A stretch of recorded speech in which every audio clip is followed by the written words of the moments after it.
comme un étendard sur ce pays, pour montrer à tous la vérité et le chemin vers le ciel. Nous voulons voir Jésus élevé, comme un étendard sur ce pays, montrer à tous la vérité et le chemin vers le ciel. Élevé, comme un étendard sur ce pays. Bonjour, bonjour à tout le monde qui sont en train de se connecter. Bienvenue sur mon live de ce soir. Et en fait, la chanson que je suis en train de chanter, c'est Nous voulons voir Jésus élevé sur YouTube, que vous pouvez trouver cette chanson. Donc vraiment que Dieu vous bénisse à vous qui vous connectez sur le live. Bienvenue encore, bienvenue à tous. Nous voulons voir Jésus élevé. Élevé comme un étendard sur ce pays, pour montrer à tous la vérité et le chemin vers le ciel. Nous voulons voir Jésus élevé. Nous voulons voir Jésus élevé. Allons de l'avant, peu à peu gagnons du terrain.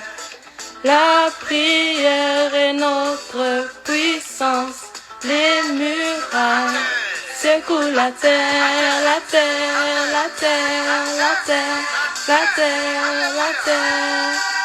Aïe, aïe, aïe. Nous voulons voir Jésus élevé. Amen, amen. Que le nom de l'Éternel soit loué, peuple de Dieu. Cette chanson-là, vraiment, me met dans une grande joie parce que ça me fait plaisir d'élever le nom de l'Éternel. Avec tout ce qu'il a fait pour moi, c'est toujours une joie pour moi de louer et d'adorer Dieu. Donc, je ne prendrai pas plus de temps pour cette musique. Vous pourrez la retrouver sur YouTube. Nous voulons voir Jésus élevé. Je vais aller directement à la parole d'aujourd'hui, le message que j'aimerais partager avec vous aujourd'hui pour ne pas prendre trop de temps. Donc, aujourd'hui, nous allons parler concernant l'arche de Noé. Donc, aujourd'hui, nous savons que l'arche de Noé, c'est une histoire qui s'est passée dans la Bible il y a plusieurs années. Mais maintenant, en 2022, est-ce que cette arche-là existe encore? Ou du moins, en 2022, quelle est l'arche de Noé? Et vraiment, nous allons répondre à cette question ensemble. Et nous allons directement commencer à lire dans le livre de Genèse, chapitre 6. Je vais ouvrir ma Bible. Je vais faire un peu de lecture pour ceux qui ne connaissent pas nécessairement l'histoire de Noé. En bref, juste un avant-propos, avant de lire, l'histoire de Noé, c'est, en fait, Noé, c'était un serviteur de Dieu, que Dieu a trouvé vraiment humble sur toute la terre. Lorsque Dieu s'est fâché, s'est fatigué de toute la cruauté des êtres humains, la méchanceté que les êtres humains avaient, Dieu a décidé de tout simplement détruire la terre. Il a regretté même d'avoir créé les êtres humains ainsi que tous les animaux, tout ce qui existait sur la terre. Il a juste dit non, non, non. Tout ça là, c'est exagéré. Le mal qu'ils font, c'est exagéré. Je dois les détruire parce que ils ne changent pas, ils ne s'améliorent pas, ils vont seulement en s'empirant. Donc, en voyant tout cela, il a vu quand même qu'il y avait une personne sur la terre qui était juste et intègre, qui n'entrait pas dans toutes les folies que tout le monde entrait dedans. Et cette personne-là, c'est Noé. Et quand Dieu a vu ça, il a dit alors à Noé de construire un arche, qu'au moment où il allait faire tomber la pluie, le déluge sur la terre pour détruire toute la terre, que lui au moins serait épargné, ainsi que ceux qui l'écouteront, ainsi que sa famille, et donc les femmes de ses fils, voilà. Donc je vais lire en bref dans Genèse chapitre 6, versets 9 à 20. Donc ceux qui veulent retrouver ces paroles-là, je vais les écrire à la fin de mon live. Vous pourrez aller les relire, ou du moins maintenant même aller ouvrir vos Bibles dans Genèse chapitre 6, versets 9 à 20. Je vais lire. Le titre, c'est Le déluge. Mais Noé trouva grâce aux yeux de l'Éternel. Voici la postérité de Noé. Noé était un homme juste et intègre dans son temps. Noé marchait avec Dieu. Noé engendra 3 fils, Sem, Cham et Japheth. La terre était corrompue devant Dieu, la terre était pleine de violence. Dieu regarda la terre, et voici elle était corrompue, car toute chair avait corrompu sa voie sur la terre. Alors Dieu dit à Noé, la fin de toute chair est arrêtée par divers mois, car ils ont rempli la terre de violence. Voici, je vais les détruire avec la terre. Fais-toi une arche de bois de gopher. Tu disposeras cette arche en cellules, et tu enduras de poids en dedans et en dehors. Voici comment tu la feras. L'arche aura 300 coudées de longueur, 50 coudées de largeur et 30 coudées de hauteur. Tu feras à l'arche une fenêtre, que tu réduiras à une coudée en haut. Tu établiras une porte sur le côté de l'arche, et tu construiras un étage inférieur, un second et un troisième. Et moi je vais faire venir le déluge sur les eaux, le déluge d'eau sur la terre, pour détruire toute chair ayant souffle de vie sous le ciel. Tout ce qui est sur la terre périra. Mais j'établis mon alliance avec toi. Tu entreras dans l'arche, toi et tes fils et ta femme, et les femmes de tes fils avec toi. De tout ce qui vit, de toute chair, tu feras entrer dans l'arche 2 de chaque espèce, pour les conserver en vie avec toi. Il y aura un mâle et une femelle, des oiseaux selon leur espèce, du bétail selon son espèce, et de tous les reptiles de la terre selon leur espèce. 2 de chaque espèce viendront vers toi pour que tu leur conserves la vie. Et toi, prends de tous les aliments que l'on mange et fais-en une provision auprès de toi, afin qu'ils te servent de nourriture ainsi qu'à eux. C'est ce que fit Noé, il exécuta tout ce que Dieu lui avait ordonné. En fait, moi j'ai lu du verset 8 jusqu'à 22 finalement. Donc, on comprend l'histoire de Noé comme quoi que, bon, comme je l'avais dit tantôt, Noé était un homme intègre et Dieu a voulu préserver sa vie selon comment il était bon.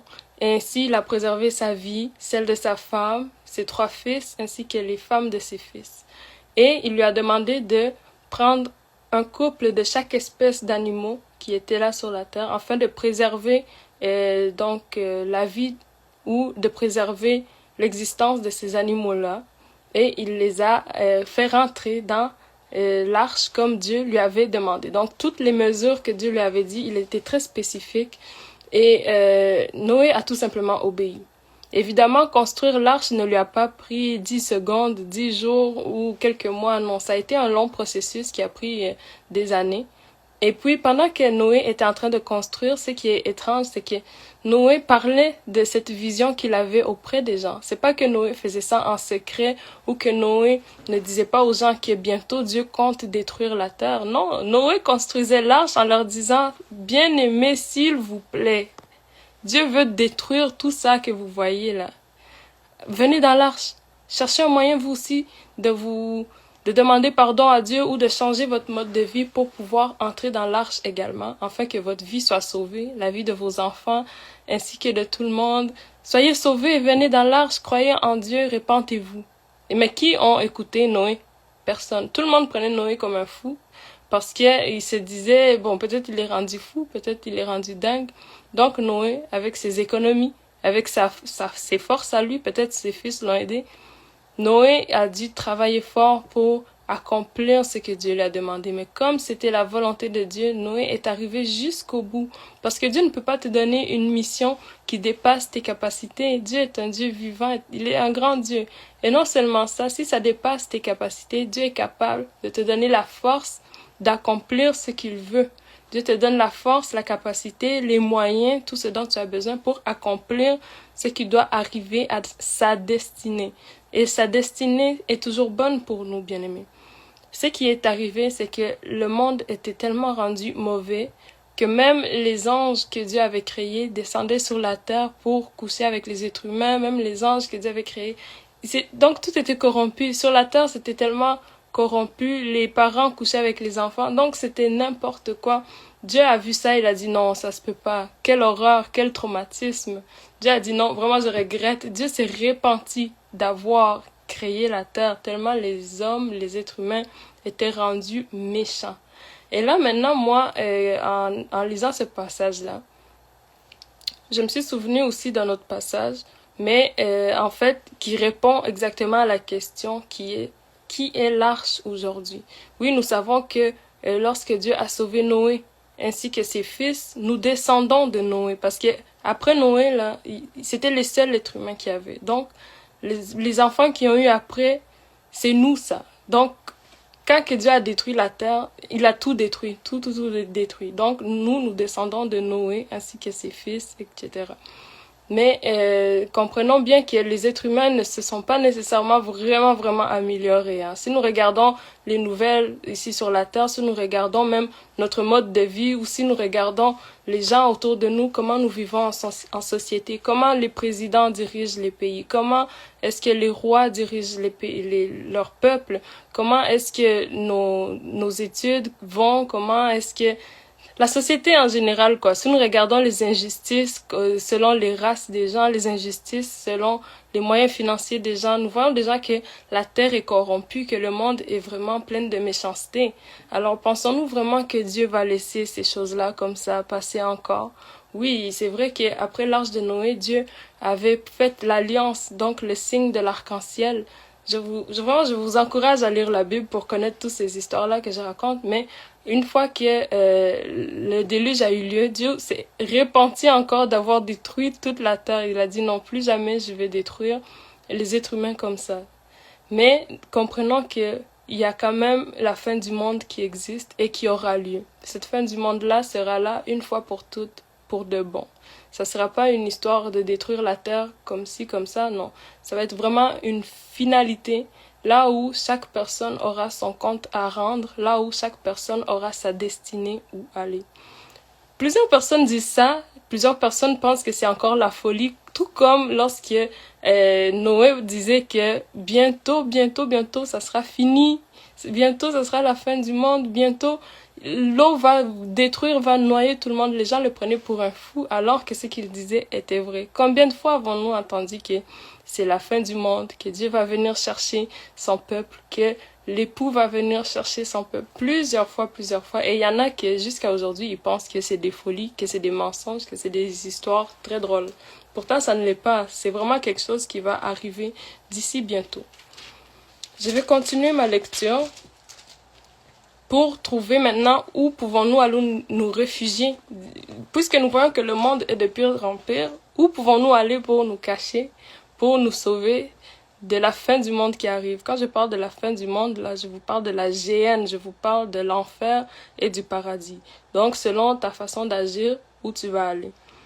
Matthieu, chapitre 24, versets 36 à 42. Je vous demande de tourner vos Bibles encore, et c'est là où nous allons trouver la réponse à la question qui est l'arche de Noé maintenant, en 2022. Nous savons que Noé, bon, il a vieilli, il est mort, ses fils ont vieilli, ils sont morts, même son arche, peut-être on peut trouver des morceaux de bois encore, je sais pas, mais ça fait très longtemps cette histoire-là. Mais sachant qu'il y a un arche encore aujourd'hui, et qui est cette arche? Où est cette arche? À quelle adresse? Où pouvons-nous trouver cette arche pour aller nous sauver avant qu'il soit trop tard? Je vais lire Matthieu chapitre 24, versets 36 à 42. Le titre est « Exhortation à la vigilance ». Pour ce qui est du jour et de l'heure, personne ne le sait, ni les anges des cieux, ni le Fils, mais le Père seul. Ce qui arriva du temps de Noé arrivera de même à l'avènement du Fils de l'homme. Car dans les jours qui précédèrent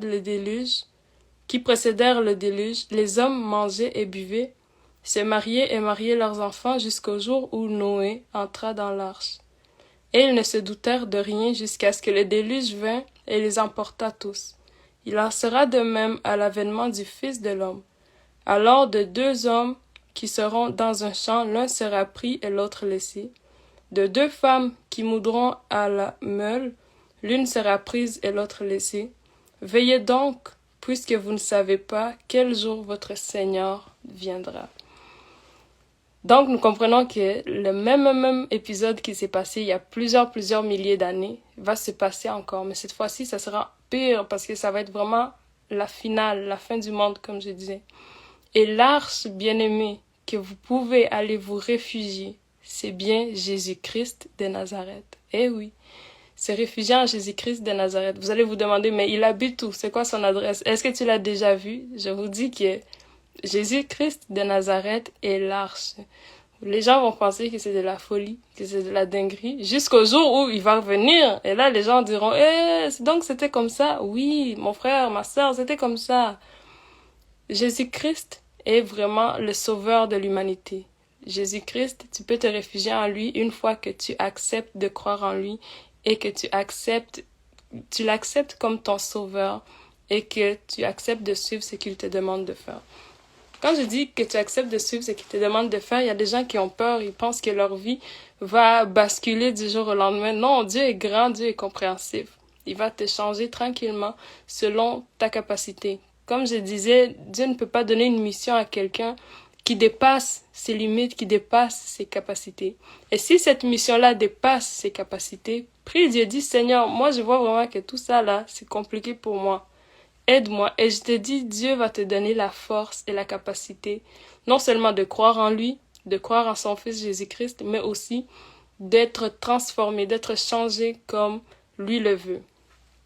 Quand je dis être transformé, ce n'est pas, je ne te parle pas de choses trop compliquées, là. Être transformé, c'est tout simplement accepter de devenir une bonne personne envers les gens, envers soi-même, envers les gens autour de soi. C'est ça. De croire en Dieu, d'aimer Dieu et d'accepter d'être une nouvelle créature, en fait. C'est ça que Dieu va te demander. Mais en ce qui est vraiment de pouvoir s'échapper, de pouvoir se sauver de la terreur qui arrive, c'est vraiment d'accepter Jésus-Christ dans sa vie. Et c'est ainsi que tu seras protégé dans l'arche de Noé. Oui, la fin du monde aura lieu. Pourquoi? Parce que chaque personne, nous tous, nous avons une journée pour mourir, pour partir de cette terre. Et ce jour-là devient ta fin du monde, bien-aimé. Si, par exemple, il m'arrive quoi que ce soit et que je pars, eh bien, ce jour-là aura été ma fin, la fin du monde pour moi. Mais où j'irai? Qu'est-ce qui m'arrivera par la suite? C'est ça la question qu'on doit se poser. Voilà pourquoi, même si on peut dire la fin du monde n'arrivera jamais, eh bien, elle arrive parce que si je pars, je ne mettrai plus mon pied ici. Je serai déjà parti. Vraiment que Dieu nous aide et que Dieu nous sanctifie et nous purifie. Parce qu'on se dit, la fin du monde, c'est dans des années, c'est dans des milliers d'années. Oui, mais est-ce que nous vivrons des milliers d'années? Non, même pas. L'espérance de vie d'un être humain a tellement descendu. Dans le temps de Noé et de Adam et Ève, les gens pouvaient vivre jusqu'à 900 ans, 800 ans, 700 ans. Maintenant, arriver à 100 ans, c'est un miracle. Hein? Arriver à 100 ans, c'est un miracle. Et 100 ans, peut-être, tu n'es même plus en bonne santé, on ne sait pas. Mais comprenez que la fin du monde arrive à chaque personne. Le jour où il part de ce monde, et non seulement ça, il y aura aussi une fin du monde finale pour que cette terre soit finie, rasée. Donc, le feu va juste brûler la terre et fin de l'histoire. Mais vraiment, allons nous réfugier dans l'arche de Noé. Oui, ça peut sembler de la folie, tout ce que je suis en train de dire, parce que c'est dur à accepter. C'est dur même à croire le fait que, oh mon Dieu, l'enfer, le paradis existe vraiment. Pourtant, oui. Je ne suis pas là pour forcer à croire ou quoi que ce soit, non. Mais sachez que cette vérité-là existe et que c'est important de le savoir. Si jamais vous voulez croire ou si jamais vous avez encore des doutes, je vous encourage vous-même personnellement, sans même en parler à qui que ce soit, ni un ami, ni un frère, ni qui que ce soit, vous-même, allez dans votre chambre, cachez-vous comme vous voulez et commencez à parler en Dieu. Parlez à Dieu, dites-lui ce que vous pensez. Vous n'avez pas besoin de faire une prière digne d'un prêtre ou d'un pape. Faites juste lui parler comme si vous parlez à quelqu'un. Dites-lui, écoute, j'entends parler que l'enfer, le ciel existe. C'est quoi ces histoires-là? J'ai besoin que tu m'expliques et que tu viennes me visiter. Je vous dis que Dieu va venir vous visiter, mais soyez prêts à recevoir également. Dieu ne va pas s'amener devant vous comme un éclair. Dieu ne va pas venir vers vous d'une façon à apparition parce que vous aurez trop peur de un et que si ça arrive, vous pouvez même mourir d'une crise cardiaque. Dieu va plutôt passer dans des rêves. Il va vous révéler ce qu'il veut que vous compreniez. Il va passer dans les gens autour de vous. Les gens vont vous glisser des paroles. Vous-même, vous allez faire comme, hein? J'ai jamais parlé de ça avec telle personne. Comment ça, il sait ça? C'est ça que Dieu va faire pour te faire comprendre qu'il est là et qu'il existe. Parce que Dieu peut pas juste apparaître devant toi. Il est un esprit, non seulement ça, mais ton cœur, ton corps ne pourrait pas tolérer sa puissance et sa présence. De un, parce qu'il ne peut pas aller dans un lieu qui n'est pas saint. Et clairement, nous, les êtres humains, on est loin de la sainteté. Et de deux, comme je disais, ça serait trop traumatisant au point d'un crise cardiaque. Nous pouvons même lire l'histoire de Moïse où Dieu lui disait, Moïse, même si tu es mon ami, je peux pas te montrer mon visage parce que celui qui voit mon visage, il meurt. Donc, moi, c'est ce que je vous donne comme conseil. Ne rejetez pas directement cette parole comme les gens ont fait à l'époque de Noé, en disant ça c'est de la folie, tout ça. Parce que le jour que la pluie a commencé à tomber, le jour que le déluge a commencé à se montrer là, c'était trop tard. Et non seulement l'arche, il y en a qui peuvent dire, ah, mais Noé aurait pu quand même ouvrir l'arche pour les gens qui puissent entrer. Bien aimé, cette arche-là avait une seule porte, une seule fenêtre, et c'est Dieu lui-même qui a fermé cette porte-là. Personne ne pouvait l'ouvrir ni le fermer. Et là là, Dieu est grave, Dieu est dangereux, faisons attention. De la même façon que nous aussi, Dieu nous parle et nous dit, répentez-vous, répentez-vous. Mais le jour de notre départ, nous ne savons pas si c'est tantôt, si c'est demain, si c'est après-demain, que Dieu nous pardonne et nous sanctifie, que Dieu nous aide. Parce que lorsque nous partons de cette terre, c'est comme si cette porte-là vient de se fermer. On ne peut plus parler pour demander pardon, on ne peut plus parler pour arranger les problèmes, les différends que nous avions avec les gens, ou on ne peut plus réparer des erreurs. C'est maintenant que nous avons le souffle de vie, c'est maintenant que nous pouvons parler, que nous pouvons agir, qu'il est temps de prier Dieu miséricorde, de prier Dieu de nous sanctifier et d'abandonner tous les mauvais comportements, toutes les mauvaises réputations, toutes les mauvaises choses que nous avons. Une fois que nous partons de cette terre, ou bien que nous ne sommes plus capables de parler ou quoi que ce soit, c'est pas là le moment de demander pardon à Dieu. La porte sera déjà fermée une fois pour toutes et le déluge va passer, évidemment. Donc vraiment que le nom de l'Éternel soit loué, que Dieu vous bénisse à vous tous d'avoir pris le temps d'écouter ce live avec moi, vraiment. Ça me fait plaisir de partager ces paroles-là et ça me ferait plaisir aussi de vous écouter, de lire vos commentaires et aussi d'avoir vos suggestions. Vraiment que Dieu vous bénisse en toutes choses. Pour terminer, nous allons lire le psaume 23 qui va être là comme une prière, comme un encouragement pour chacun d'entre nous. Amen. Donc, je tourne ma Bible jusqu'au psaume 23. Je vais le lire au nom de Jésus-Christ de Nazareth, cantique de David. L'Éternel est mon berger, je ne manquerai de rien. Il me fait reposer dans de verts pâturages. Il me dirige près des eaux paisibles. Il restaure mon âme. Il me conduit dans les sentiers de la justice à cause de son nom. Quand je marche dans la vallée de l'ombre de la mort, je ne crains aucun mal, car tu es avec moi. Ta houlette et ton bâton me rassurent. Tu dresses devant moi une table en face de mes adversaires. Tu induis ma tête, et ma coupe déborde. Oui, le bonheur et la grâce m'accompagneront tous les jours de ma vie, et j'habiterai dans la maison de l'Éternel jusqu'à la fin de mes jours. Amen, peuple de Dieu, que le nom de l'Éternel soit loué. Donc, je vous souhaite une bonne journée, une bonne soirée et que Dieu puisse continuer de vous bénir en abondance. Bye bye.